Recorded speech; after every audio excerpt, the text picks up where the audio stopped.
This month we talk about AWS's radical new service, Infinidash. Also, is Microsoft releasing a Linux version of Virtual Desktop soon? Windows Server 2022 secretly gets released to public preview, and many other cloud news stories from the last month which we'll cover here in the next 10 minutes.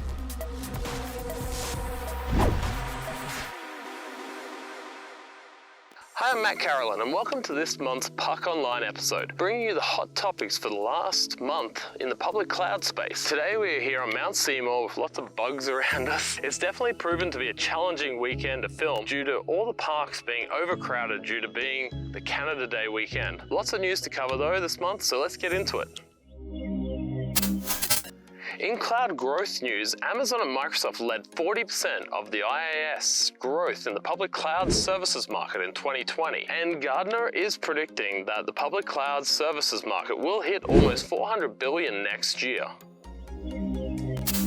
In Microsoft news, AT&T is moving its 5G cloud network to Azure. This comes only weeks after Microsoft announced their new private multi-access edge computing. This was also interesting because Microsoft, not AT&T, was taking the lead, and AT&T is stepping back more into the role of a reseller. In comparison, when Verizon announced private MEC with AWS and Microsoft the other month, it was Verizon taking the lead. It will be interesting to see the telco and cloud space as it matures in Canada, if Rogers, Bell and Telus will let AWS and Microsoft look after the operations at the edge and just provide the hardware or not. Bell did just last month announce that it will be using AWS Wavelength to build apps at the edge.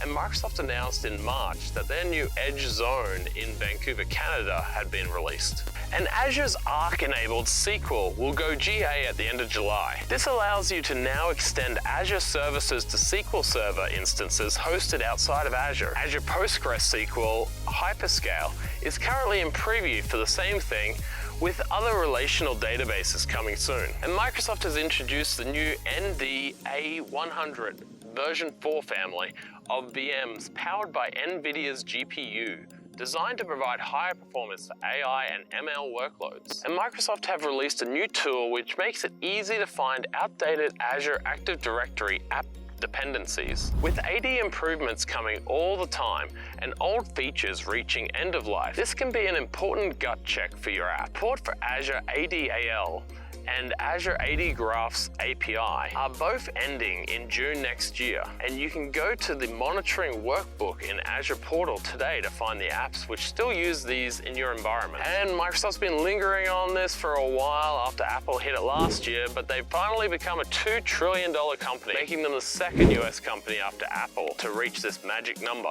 And Microsoft has rebranded Windows Virtual Desktop as Azure Virtual Desktop, which although doesn't sound like much news, but to me, I see this as more just the Windows name starting to lose its relevance and everything starting to be branded as Azure. I see this as a hint that Microsoft is also ready to embark on providing Linux virtual desktops, which if I'm right, is great news. They also launched public previews of several features to improve security and management of users for Azure Virtual Desktop. And with all the noise about Windows 11, you might have missed the Windows Server 2022 Azure Edition slipping into public preview. As the name suggests, it is designed to run on Azure or Azure Stack, with some new features including support for greater compute, support for SMB over QIC, which may help you if you're running into trouble with third parties like ISPs blocking your port 445 on you, and Azure Extended Network and more. Azure Defender now supports protecting Linux in its new preview release. The latest versions of Red Hat, CentOS, Ubuntu, Debian, SUSE, and Oracle Linux are all covered. This new feature doesn't just cover Linux running on Azure, but also in hybrid environments outside of Azure. And in AWS news, see an article that covers a remap of the 10 best releases for AWS so far in 2021 was published. I thought this might be of interest to many to read in case you missed any of the major announcements this year. So check out the link below of the 10 coolest new AWS tools of 2021 so far. Also, talking about interesting new AWS releases, did you hear about Infinidash? It's trending on Twitter at the moment as a new AWS service, which is the holy grail of services. Easy to use, rock solid security, security and blockchain technology in the back end. Only thing is, it's just a joke that started online as a comment made to see if a made-up service could take off, since AWS makes so many announcements every day. As of the start of July, it was starting to trend, which must be baffling for the AWS marketing team. Here's the best video on it that I've been able to find so far. An awesome 2-minute watch. For more details on what Infinidash is, check out the official link here at whatisinfinidash.com. And new workflow studio for AWS Step Functions. It gives developers in the AWS Management Console access to a visual builder to create step function workflows. AWS launched a new accelerator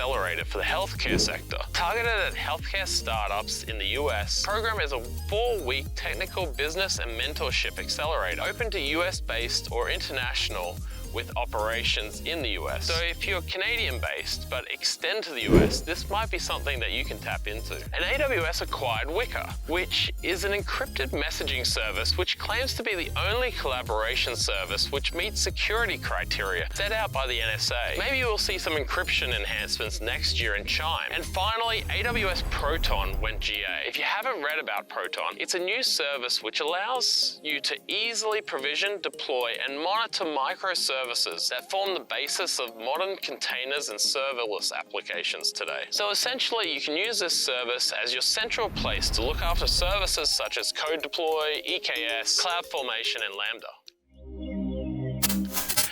And in GCP news, Apple is reported to now be GCP's biggest storage customer with 8 exabytes and has the nickname by Google staffers as Bigfoot. In the last 12 months, this size has grown 50%. It's been well known since 2018 that Apple's iCloud uses GCP and AWS, and always makes me laugh at barbecues when people ask me if when I say cloud, do I mean Apple's cloud?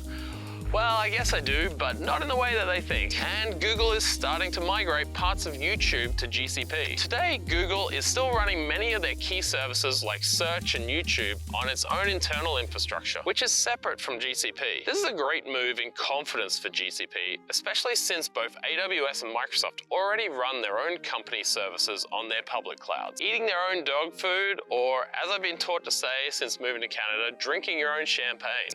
And Twitter is expanding its usage of GCP, with it migrating its offline analytics, data processing, and machine learning workloads to GCP. Back in 2018, they first started using GCP with moving their Hadoop clusters over. So in Wrapup, make sure you check out publiccloud.ninja for links to all our podcasts, and online meetups and events. And click the like and subscribe button so you get notified each month when we release new episodes. Our next episode will be in 4 weeks' time. And make sure, if you are a Windows user, you check out our special episode this month around Windows 11. Till next time, stay safe and keep challenging yourself.